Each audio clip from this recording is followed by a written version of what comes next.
Hi friends, Bigg Boss season 8 week 3 హౌస్లో nominations అయితే already complete అయ్యాయి. ఇక ఇప్పుడు లైవ్లో కూడా టెలికాస్ట్ అవుతున్నాయి. ఈ రోజు ఎపిసోడ్లో మనకి నామినేషన్స్ వన్ డేలోనే కంప్లీట్ చేస్తారు. ఈ నామినేషన్స్లోకి టోటల్ 8 మెంబర్స్ వచ్చారు. ఇక అన్అఫీషియల్ ఓటింగ్స్లో టాప్లో ఎవరు దుమ్ము లేపుతున్నారో వారు ఒక్కొక్కరి గురించి డీటెయిల్గా మాట్లాడుకుందాం. దానికన్నా ముందు ప్లీజ్ వీడియోని లైక్ చేసి సపోర్ట్ చేయండి ఫ్రెండ్స్.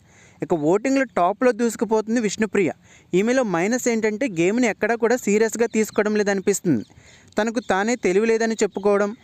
ఎందుకంటే టైటిల్ విన్నర్ అంటే స్మార్ట్నెస్ ఉండాలి. సోనియా తనని అన్ని మాటలు అంటున్నా కూడా సోనియాని నామినేట్ చేయకపోవడం, తనకి సరైన సమాధానం ఇవ్వకపోవడం విష్ణుప్రియ యొక్క మైనస్ పాయింట్ అని చెప్పొచ్చు. ఇది చూడటానికి మనకు బాగానే అనిపించదు, కానీ ఇది లాంగ్ రన్లో మాత్రం తన మీద ఇంప్రెషన్ అయితే పోతుంది. ఇలాగే కమింగ్ వీక్స్లో కూడా ఉంటే. నెక్స్ట్ మణికంఠ అయితే ఉన్నాడు. మనోడు ఫస్ట్ వీక్తో కంపేర్ చేస్తే చాలా చేంజ్ అయ్యాడు గేమ్లో. మొత్తానికైతే హౌస్ని షేక్ చేస్తున్నాడు. ఈరోజు నామినేషన్స్లో యష్మికి ఇచ్చి పడేశాడు.